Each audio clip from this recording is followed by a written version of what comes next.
50,000 से आप 5,000 रुपये डेली कमा सकते हैं। Forex is a life changing platform. India का जो सबसे लोएस्ट बंदा है वो भी पाकिस्तान से $8 बिलियन ज्यादा है। देखें, ये अपना ना चूरन बेच रहे हैं। ये जितने भी आ रहे हैं लोग, आपको हम शॉपिफाई पे बिजनेस करवाते हैं, आपको अमेजोन में बिजनेस करवाते हैं।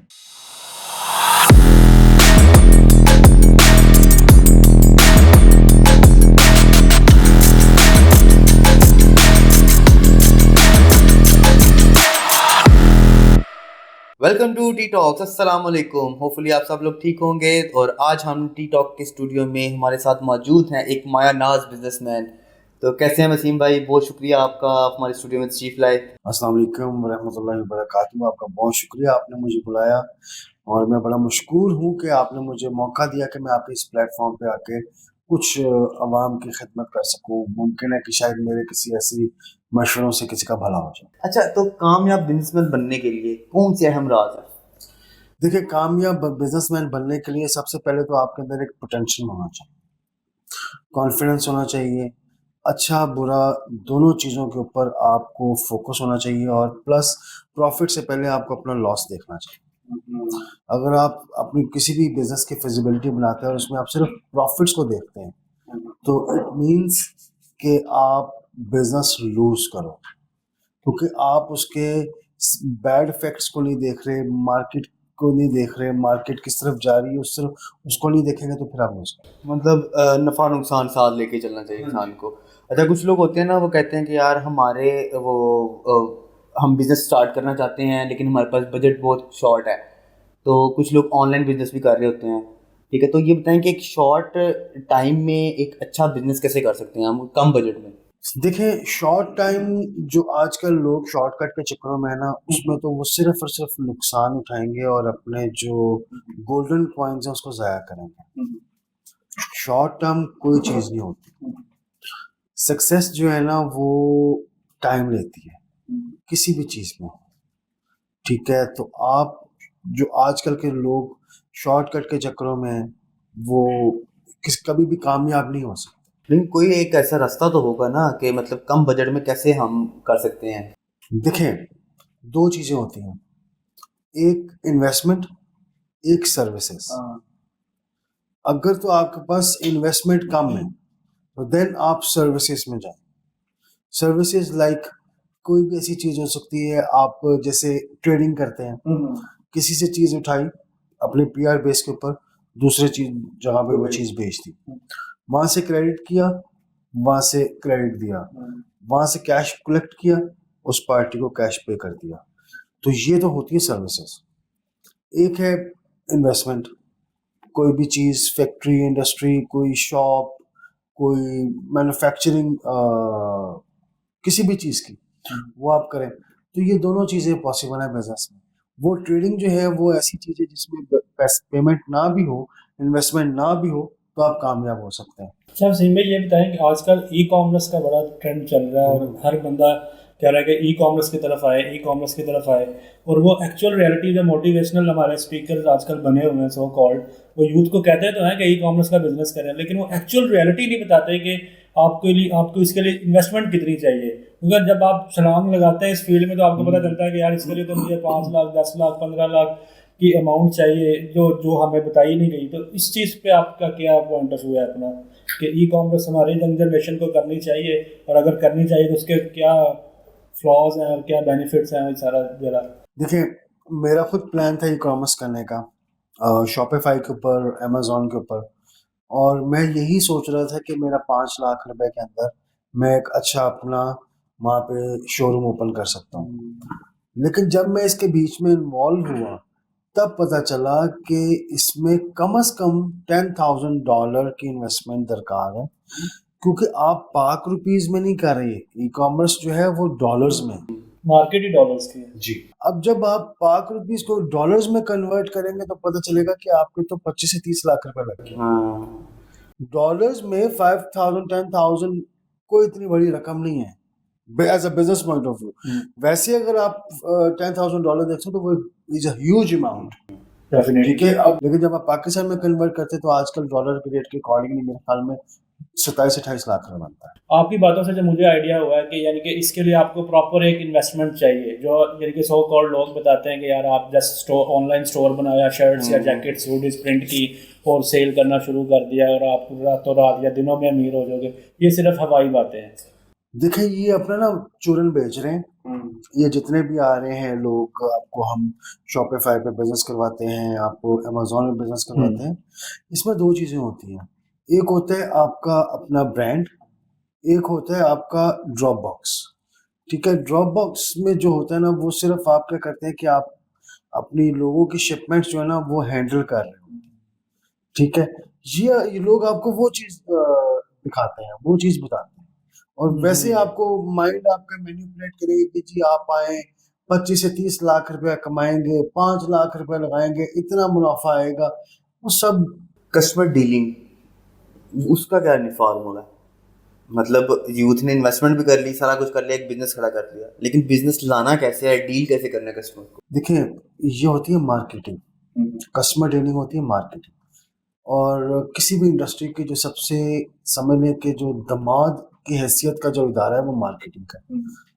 तो अगर आपकी मार्केटिंग स्ट्रांग नहीं है तो मीन्स कि आपकी कोई भी इंडस्ट्री है, कोई फैक्ट्री है, कोई मतलब कुछ भी है, आप उसमें नाकाम है। कस्टमर डीलिंग जो है ना वो सबसे पहले बनती है आपकी पीआर पे, फिर उसके बाद आपके अपने बिहेवियर पे, फिर उसके बाद आपकी कंपनी आपको बैक सपोर्ट कैसे कर रही है उस पे। लाइक मेरे कुछ जानने वाले के जो फार्मास्यूटिकल मेडिकल रैप में होते हैं, तो वो डायरेक्टली डॉक्टर्स के पास जाते हैं, तो कंपनी की पूरी पीछे से सपोर्ट होती है। फिर डॉक्टर की कोई भी ज़रूरत है, कोई भी रिक्वायरमेंट है, वो कंपनी उसको पूरा करती है।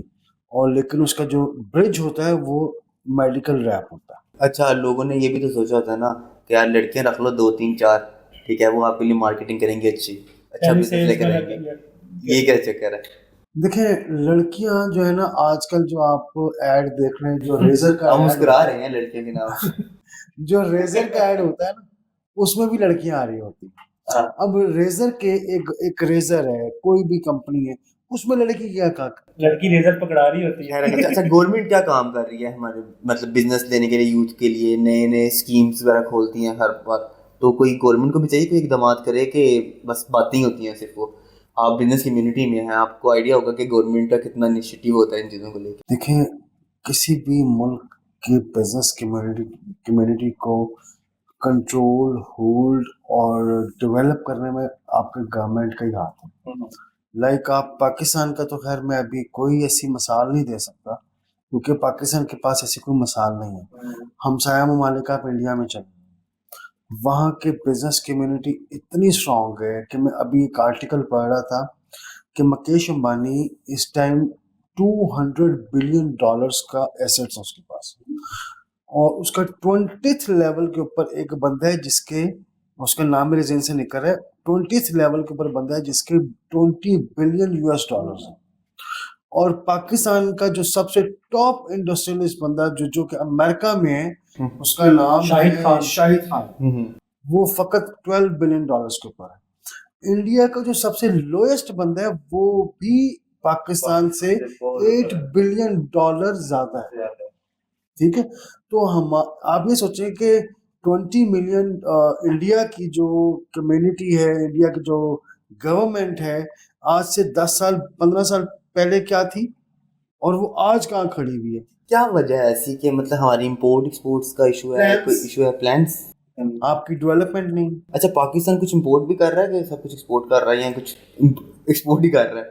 देखिए अल्लाह से दुआ है कि पाकिस्तान कुछ एक्सपोर्ट करे। नहीं, वो नमक वगैरह नहीं कर रहा, मैंने सुना था कि पाकिस्तान नमक काफी एक्सपोर्ट करता है। असल वो तो हमने देखा कि इंडिया, सॉरी आपकी बात काट रहा हूँ, कि इंडिया जो नमक ले रहा है पाकिस्तान से ही लेके उस पर हिमालय की स्टैंप लगा के बाहर एक्सपोर्ट कर रहा है।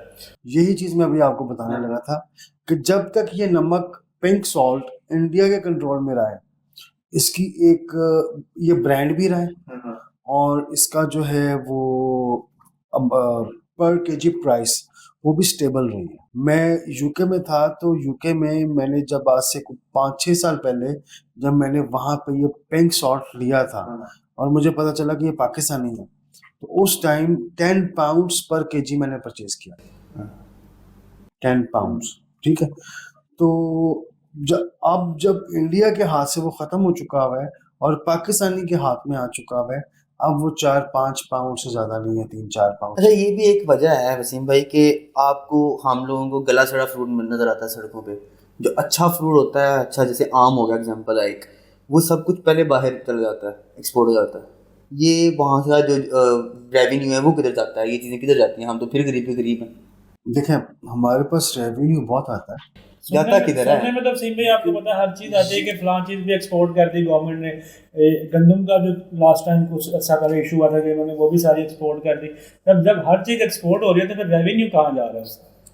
देखें उसका जो रेवेन्यू है ना, वो तो पाकिस्तान के जो लोन्स हैं, वो इतने लोन्स हैं, इतने पाकिस्तान के बैड एंड्स हैं, जो कि पाकिस्तान का जो भी पैसा, लाइक मिसाल के तौर पर आपके ऊपर बैंक का लोन चढ़ा हो, ठीक है, आप के ऊपर बैंक का लोन है 50 लाख, आपकी जो इनकम है वो 4 लाख, आपके जो घर के खर्चे हैं वो हैं 2.5 लाख रुपया, ठीक।